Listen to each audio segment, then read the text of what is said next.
You're listening to Ruthie's Table 4 in partnership with Moncler.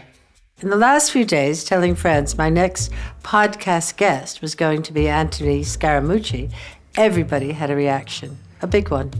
How amazing, Ruthie. How did that happen, Ruthie? Lucky you, lucky us, to listen to the two of you. When will it come out?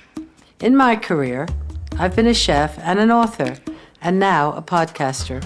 In his career, Anthony's been a president's communication director in the White House, a financial genius founding Sky Capital, and the host of the Rest is Politics U.S. podcast. We've both had our ups and downs. His may have been higher ups and maybe downer downs, but we're not here to compete. We're here to talk about food, party politics, food and parties, food and family, food and memories. Up to date, I've only spent about 10 minutes with Anthony, but it doesn't feel that way. For me, the night we met in the River Cafe was an immediate connection. I agree with my friends. How lucky am I to have him here today? Very sweet. How lucky am I to share stories? How lucky am I to kind of feel he's my friend? Well, I mean, the feeling is mutual. It's a very, very sweet introduction. I didn't prepare an introduction, but I just want you to know that I'm a super fan of yours, and the night that I had here was a very memorable one for me because I came with Jason Fox, who's a legend here for the SAS show. I did the American version called Special Forces, and so he dunked me in a car, and he trapped me in the car, and pushed me in a helicopter, set me on fire. I mean, I don't know what the hell I was doing in that show, but anyway. And then he took you to the River Cafe. And then he took me to the River Cafe. Was that part of the I think that was the risk-taking exercise? No. The River Cafe was the dessert after brutalizing me in the desert. We were out in the Wadi Rum desert. The show's 10 days. At age 58, I made it through 6 of them, so I was proud of myself, but it was hard. What did you eat? Do you remember? No, terribly. Ate terribly. I lost probably... We'll go by kilogram. I probably lost 10 pounds. I don't know. Did you? Yeah. I probably 6 kilos. I mean, it was for 6 mush, days. Shit on a shingle, corned beef and on toast, boiled eggs. It was terrible. Franks and beans. They were giving you sort of SAS food rations for the day. Unlimited amount of water, but the food was terrible. What do you think you took away with you? It's a great question. I think when you go through something like that, and it's a minor thing, you get a lot more empathy for people that are actually out in that desert for 18 months, or they're out there serving the country, whether it's the UK or the US, and they're making a sacrifice to keep people safe. I mean, you get a lot more empathy. I think the other thing is, I think your life's happiness comes from your expectation management. And Tell me about expectation management. Well, if you're sleeping on a cot in 105-degree weather in a canvas tent, and you've got a little pillow this big and you got a little tiny, and you're freezing at night because the temperature goes from 105 to 48. These are Fahrenheit, of course. And you start freezing. You're like, you learn to appreciate what you have. You learn to appreciate the comforts that you have. I'm a big believer that life is about expectations. Lower expectations, higher positivity, higher outcomes. I think it's also interesting what you brought up is about empathy, because we're all thinking about empathy so much right now, especially since someone whose name I don't actually like to mention on the podcast, which is Elon Musk, said that liberals had too much empathy. I saw someone wrote something in response to that and said, empathy is, he wrote, I used to try and think what was evil. How do you define evil? And then he said, thinking about it, I think evil is when you have no empathy. Yeah. And it turned out that it was signed by someone who was at Nuremberg, a judge at Nuremberg. And it made me think about how empathy, if we don't have empathy, what do we have? I think it's so crucial in life. I think that's it. Ultimately, again, I guess I'm sharing a lot of my personal philosophy, but I'll share it with you. Do. I get the most joy out of helping other people. I think that's an axiom for most people. I tell people, I have an older brother that has experienced drug addiction in his life. He's gone in and out of rehab. Mm-hmm. He has figured out a way to stay sober by helping other people. He's a sponsor. He's a phone call away from someone that's depressed or in need of something, or trying to help somebody stay off of whatever the drug is that they're addicted to. And I think when you're helping people, you're at your best. And if you're helping people, you're empathetic towards whatever their struggle is, you know. And so to me, I think empathy is the whole thing. Empathy is, and also. But a lot of these narcissists, frankly, they don't have a lot of empathy. They're people, political leaders and whatnot, that they objectify people, and they're just in their field of vision to either do a transaction that's favorable or unfavorable, and then they're immediately discarded. Like it's almost like a video game for a lot of these people, unfortunately. And the other one that you talk about is resilience. So we have empathy, but we also have resilience. And I've been through quite a lot in the last 10 years, as all as I've had. And I thought, actually, if you can teach your children resilience, I think that's a great gift to have in life, that you have to be able to cave in as well. You have to be able to... Is it teachable? Oh, that's a good question. With my children, my observation, I guess, is that they're observing you. I can say things to them, but it's not going to really matter. It's your actions that are going to be things that happen. So when I got fired from the White House, which was a brutal time for me, Ruthie. I can imagine. If you're ever having a bad day and you're listening to this podcast, I want you to imagine my day on the 31st of July 2017 when I got my ass fired from the White House, blown into Pennsylvania Avenue, skinned alive by the media, rolled in margarita salt. And I was on the Santa Monica promenade. I don't know if you've ever been out there at that open door promenade on 3rd and 4th Street. Yeah. And my son at that time, he's 33 now, but he was 25 then. He put his arm around me and he said, "Dad, are you going to be okay?" And it was the first time in my life where my son was parenting me as opposed to me parenting him. And I didn't really remember the feeling if I was going to be okay or not, but I remember what I said to him. I said, "Yeah, I'm going to be okay. Watch what I do with this." And I think it's very important for kids to see their parents get through things, whatever they may be, because then in their mind, they have space for their own failures. They have space for whatever they come up short on in their lives, where they can say, okay, well, that happened to my mom or it happened to my dad, and they were able to get through it. I can too. I find a lot of my very wealthy friends, they sanitize their life, Ruthie. They have a life that goes up and to the right. It's a perfect story. They made no bad decisions. I can't tell you the number of billionaire memoirs that I've read where I'm aghast at the perfection of all their choices. And then you look at their kids, and their kids are always eclipsed by all that. Yeah. And it creates great insecurity. I just think it's super important for your children to see your fallibility, your mistakes, but also your grind, your ability to get up and get going after your mistakes. The resilience that you have now, or that your son said to you, how are you going to cope with what you described as one of the worst imaginable situations of being fired? What was that? Tell me what that was like. First of all, I deserve to be fired. We could talk about that too. So you have to be accountable.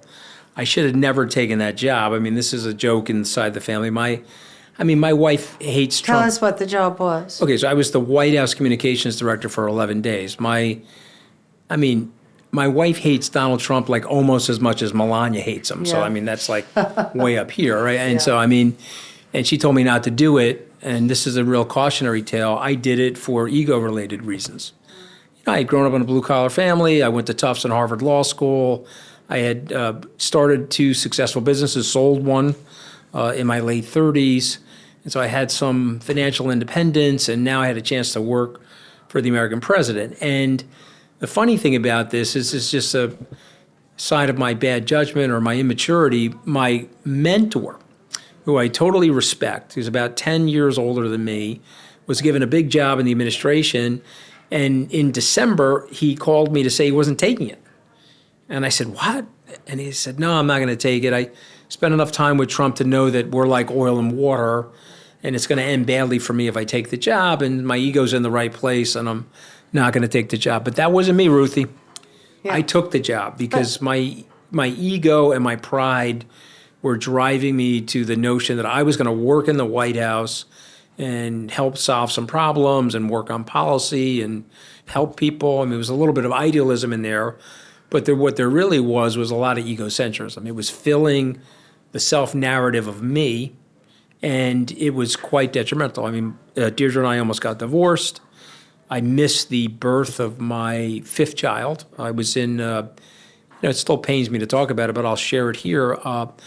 James was born on July 24th, 2017. It was a Monday. I was with President Trump at the Boy Scouts event in West Virginia. Deirdre and I were fighting. She was due on August 8th or 9th, and she was delivering prematurely, a couple of weeks early, and there's a 60-mile no-fly zone around Air Force One. Oh, so when Air Force One comes into an area, they have fighter planes, but they also have, you can't go over Air Force One. You can't fly over that airspace. And so it was an impossibility to get back to New York. So I missed the birth of my son. So you have to imagine this week, I'm working for President Trump. It is not going well because there's a lot of internecine fighting in the White House. Trump is doing things that a lot of us are looking at saying, I don't really want to be involved with that. Fighting with him. Then I get fired, almost divorced, missed the birth of my son. So again, if you're having a bad weekend, everybody's having a bad week, give me a call. I can tell you about a really bad week. But we should take it back to food. But I'm just saying to you. No, I agree. I think, okay, tell me who eats better, the Democrats or the Republicans? I had one meal with Trump in the White House in the Blue Room. Okay, tell us what it's like to eat. Was it lunch or dinner? No, it was on a Wednesday. And you know how I know it was a Wednesday? I was only there for one Wednesday, Okay. Ruth, so I know it was a Wednesday. So I had beef Wellington. Yeah. This son of a bitch is going to live to 500 years old. He eats well-done meat with ketchup, okay? But the chef in the White House was making a beef Wellington, and he loved it. I think he had it, I probably had it like 2 out of 5 weekday nights. And so I had beef Wellington with him in a salad. And what else did you eat with him? He likes, hamburgers on the campaign. Remember, I did 9 months of campaigning with Trump, so there's a tremendous amount of fast food. Yeah. You ever hear of Jimmy John's, the fast food place? What is that? So Jimmy John's is like a Midwestern sandwich shop. It's like all cold cuts. I mean, it's unbelievable that his arteries are still flowing. I mean, this guy eats McDonald's French fries, quarter pounders with cheese, Jimmy John's cold cuts. Does he seem to enjoy it? Does he sit there savoring it, or is it just getting the food down? No. He is a fast food maniac. Yeah, that's depressing. By the way, I mean, he'll come off. He would come off the plane. We were campaigning. He'd be like asking the cops where the Burger King was, and he'd be like, "What do you want from Burger King?" I'm like, "I don't want anything from Burger King." What was campaigning with the Democrats like? Well, here's the problem with the Democrats. She's a good cook, by the way. Kamala Harris is a great cook. She's a great I've cook. heard. She's an incredibly nice person. She's a very smart person, but they did her a disservice because whatever you think of Trump, at the time that she was running against him, he was arguably the most famous person in the world or one of the most famous people in the world. And she had 107 days to get to know the Americans and the Americans to get to know her, but also she was working with Joe Biden's team. She didn't have her own team. It wasn't like her office was based in Delaware. It wasn't based in Northern California. So this was a tremendous disadvantage that she had. Did you travel with her? I went to Philadelphia with her for the debate. Did you have better meals with Trump, or did you have better meals with Kamala? First of all, let me let everybody in on a dirty little secret because I'm a lifelong Republican.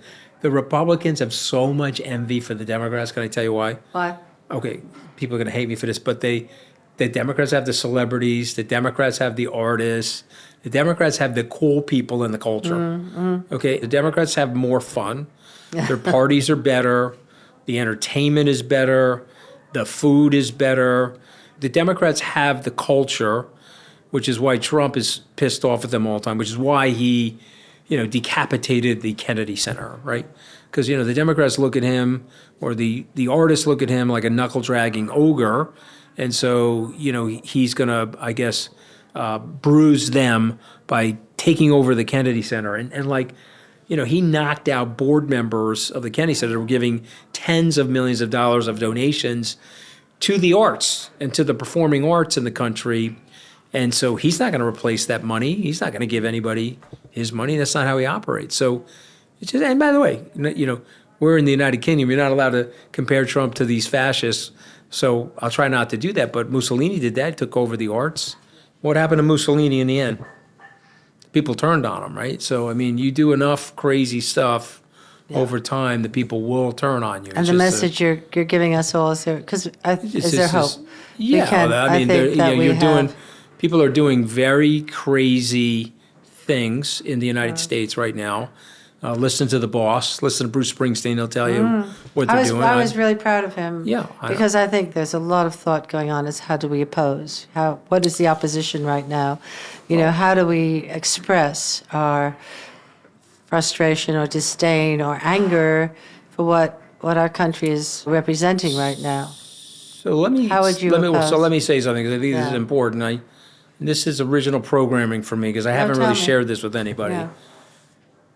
Think about my life experience. I was with Trump, and I was with Trump seeing something, and then I was manifesting and overlaying what I saw on President Trump. And so what did I see? I saw a group of people in our country, the United States, who were feeling economically left out. This is in 2016. 2016. In my neighborhood, I would describe the neighborhood I grew up in as economically aspirational. My father didn't make a lot of money, but he certainly thought his kids would go on to make some money and live the American dream. There was upward mobility. I would say that when I was campaigning with President Trump, and I was by accident with him because I was with Jeb Bush. Jeb Bush lost. He asked me to go work for him, and so I accepted. I mean, I made a lot of mistakes, but perhaps that was the first one. But what I saw is very relevant for 2025. Because I'm sure it's happening here in the United Kingdom.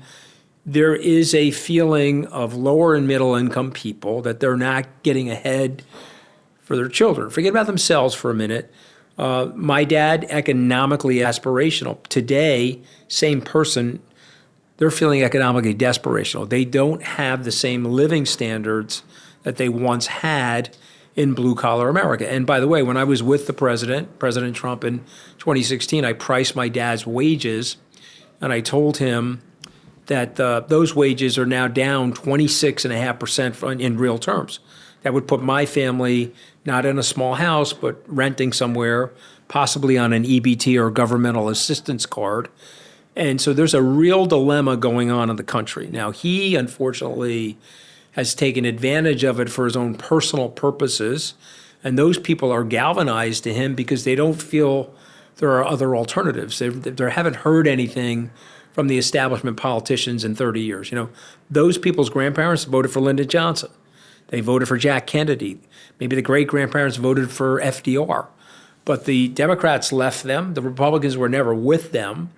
And so Trump's populist message has galvanized a lot of people. And of course, you've had the Democrats make a lot of missteps in terms of the way they handled the last election. But it would be remiss of me not to bring up the dilemma. Why are 50% of the United States voting with him? There were 40 of us that worked for him that begged people not to vote for him. I would say the disaffection and the separation, the feeling of being abandoned for the class of America who felt that the society they were promised, the expectations they thought they would have, were played to by a populist who did it through racism, through status, through division, us versus through them, anger. So if they wanted that dehumanization life, why of immigrants. did they go for Bernie Sanders or Hillary Clinton that said, I understand what you're talking about, but we'll do it through what you said, through empathy. We'll care about the people who don't have health care. We'll care about the people who are waiting at the border to have a new life. Instead of saying, these people do not deserve this. We are angry at these people. And that's what I think was manipulated by. It's a long conversation, but I think there were two ways to go. There's the and you worked for Kamala, you worked for the Democrats, and I did. know well, there were so many problems. But I worked for her. I helped her on the debate prep. I spent hours with her team in her debate preparation. I would just say this: Bernie was too far to the left for the U.S. The country is a primarily centrist country, in some ways center right.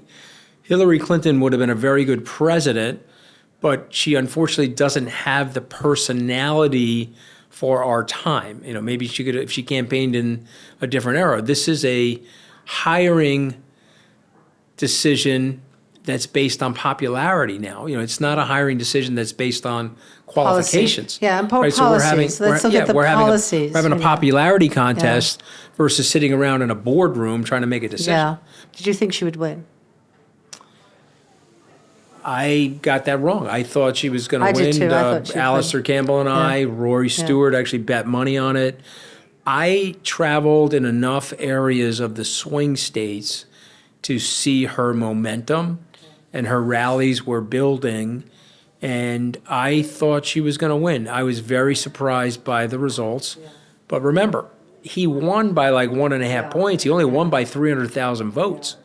But the Democrats did something, and if Democrats are listening, they'd be really mad at me, but I did Gavin Newsom's podcast, and I told him this. How do you let Elon Musk and Bobby Kennedy out of your party? As an example, Lyndon Johnson would have never done that. Okay, Joe Biden, and it turns out it was probably Joe Biden's staff, now that we're learning about Joe Biden, but he gets disinvited from the Electric Vehicle Summit. What are you guys doing? Lyndon Johnson had one of the best lines ever. Let's get all the elephants in the tent. This way, if they have to take a piss, they piss out of the tent. Don't let an elephant outside of the tent that could potentially piss into the tent. Elon and Bobby Kennedy really helped Donald Trump more than people realize. Yeah.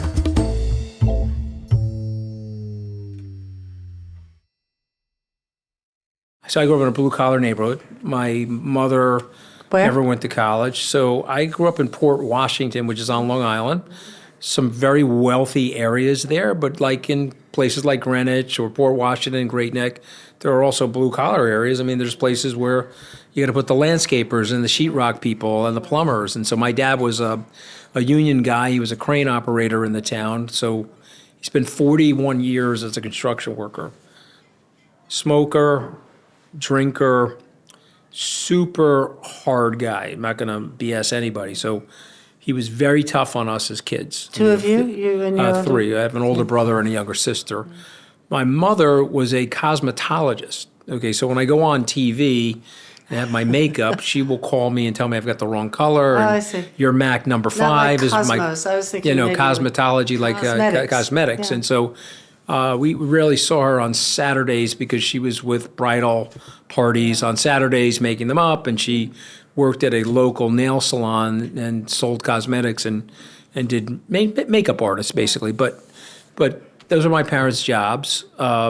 Super hardworking, very tight, lots of tight financial situation, a lot of middle class upbringing. I would never dishonor my parents by telling you I grew up poor. I did not grow up poor. We had a great middle class upbringing, but a small house, and we had, we had a little hallway kitchen. Talking about this expansive, beautiful kitchen here.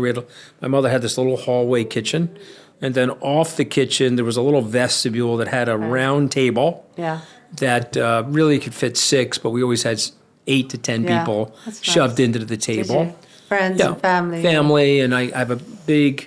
The neighborhood I grew up in, I have about 12 cousins that grew up alongside of my brother and sister. So when my grandmother was alive, she was a huge cook. Was she? Took everything. Was she the first generation to come from Italy? First generation. Got to the U.S. in 1923. My other grandparents got to the U.S. A little earlier than that.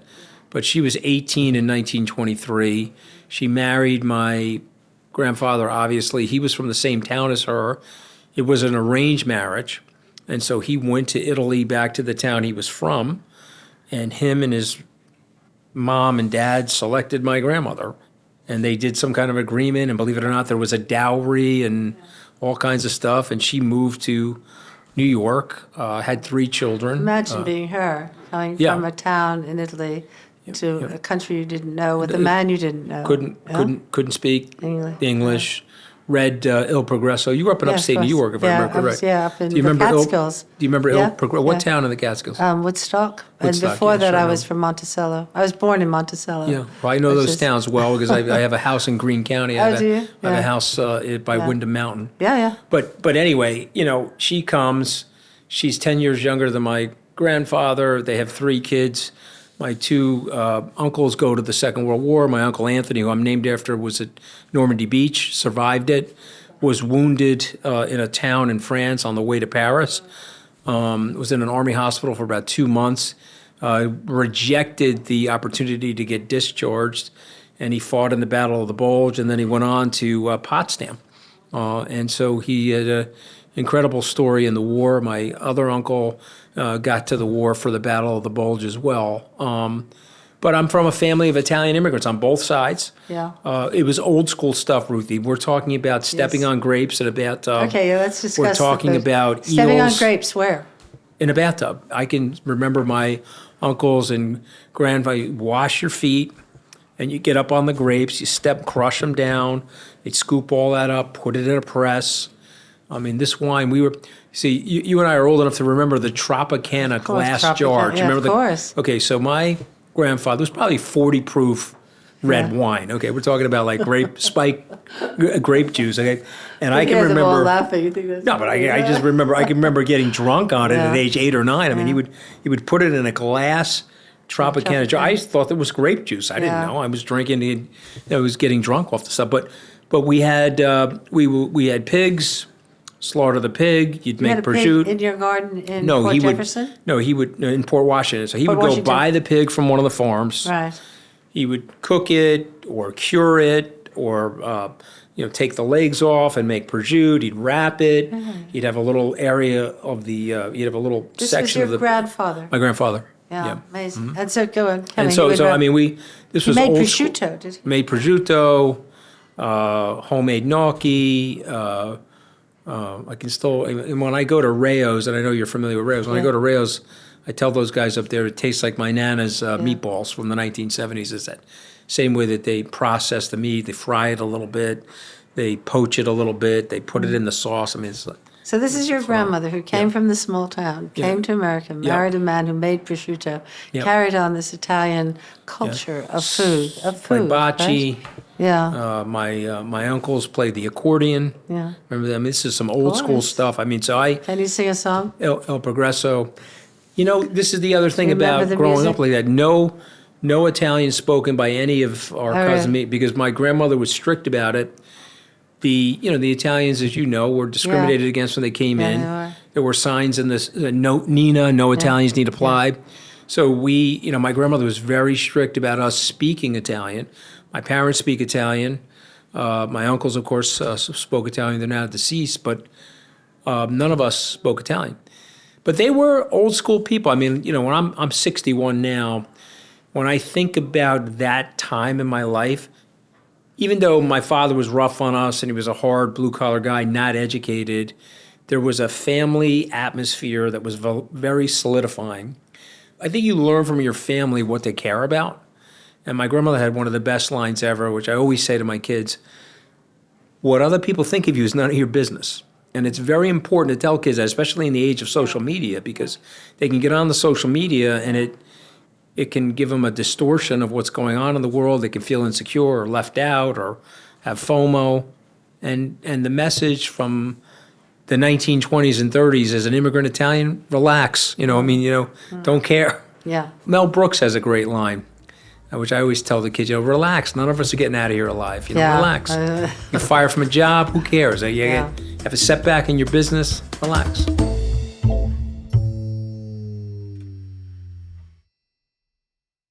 It's interesting about food and memories, and you talk about, your grandmother in a way that there are probably many, many ways to describe your grandmother, and you did, but you also, your memories are of the food you had. I can picture your mother's kitchen.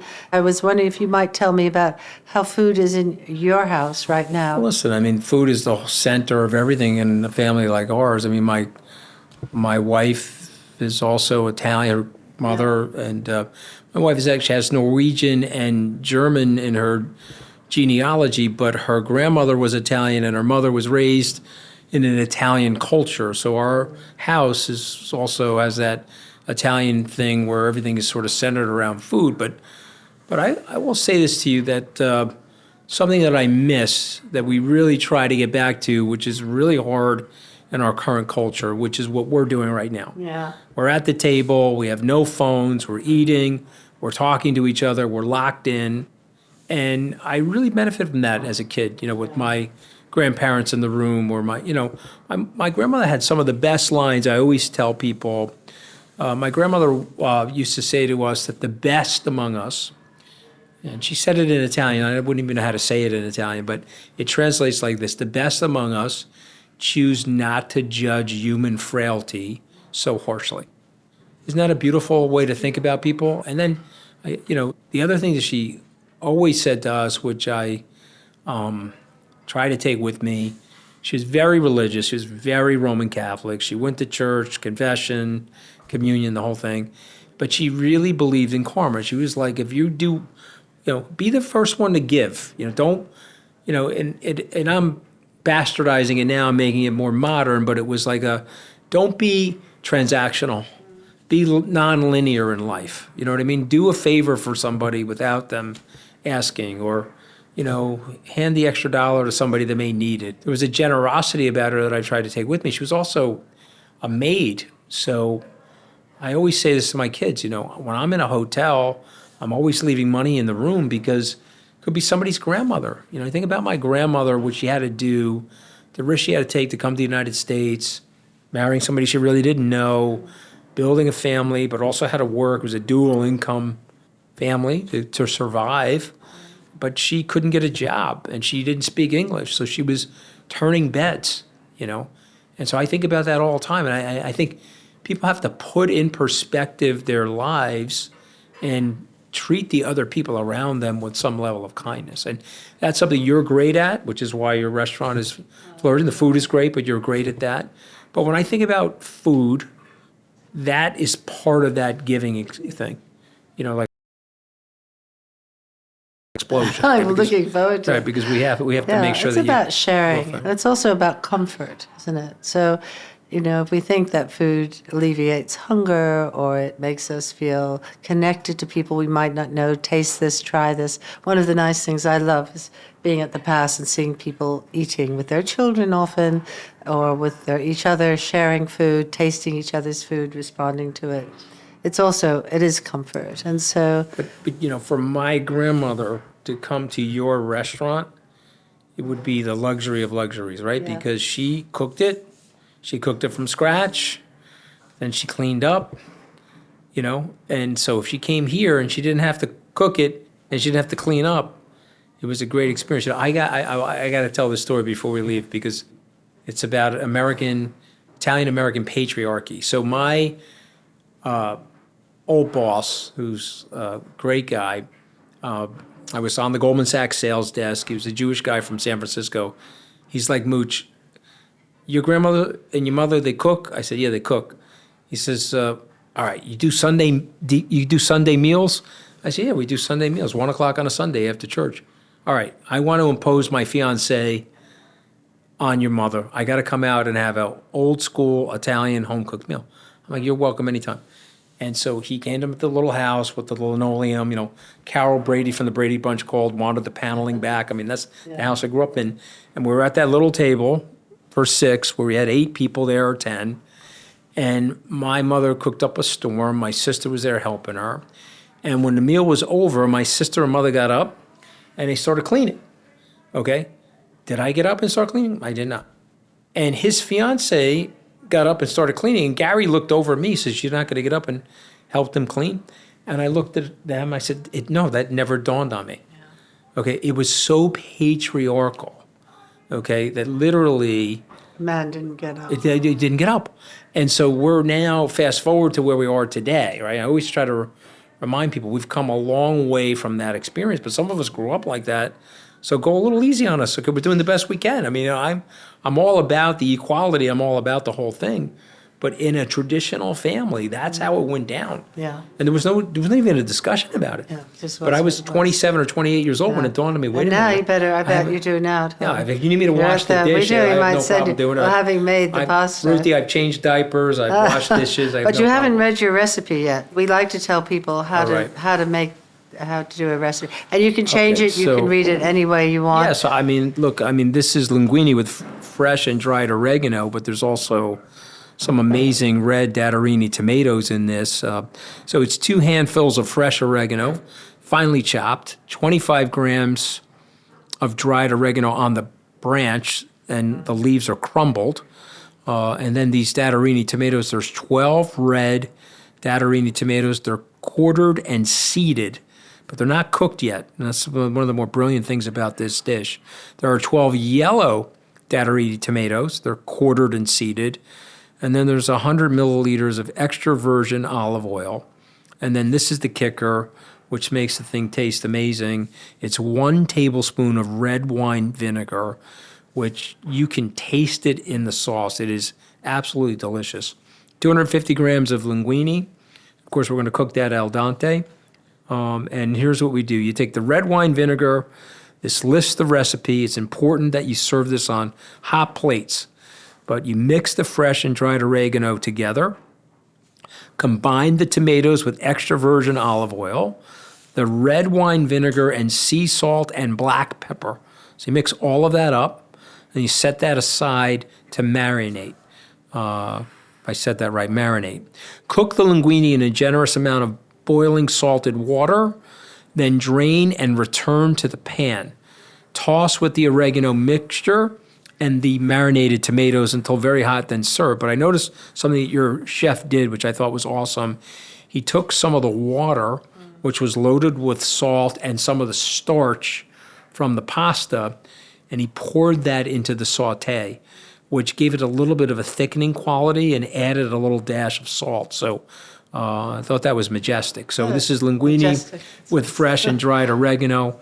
And I don't know, how did I do? You did all right. so Is that well. all right? Did I say that all right? You did so well. All right, I'm ready to eat the goddamn thing again. Could you pass me another? Have another plate. Yeah, could you pass me another portion of that so my head can explode from this shirt that I'm wearing? Yeah. So that was amazing. My last question to you, because I was starting to talk about what food means to us, and it means memories of your family. It means sharing with your children, teaching them values and feeling empathy, resilience. It can be your grandmother's kitchen. What if you needed to have comfort from food? You told me you love peanut butter and jelly, which is fine. I do. One of my guests, Austin Butler, I asked him his comfort food. He remembered eating a peanut butter and jelly sandwich with his mother before she died, and that was something he meant to him. But I think we do go to food for comfort, and you've had the need of comfort. You have had need for comfort in your life. I have had. We're huge Austin Butler fans, by the way. My son AJ has a close relationship with him, and I adore that guy. Friend. But here's what I would say to you. For me and food,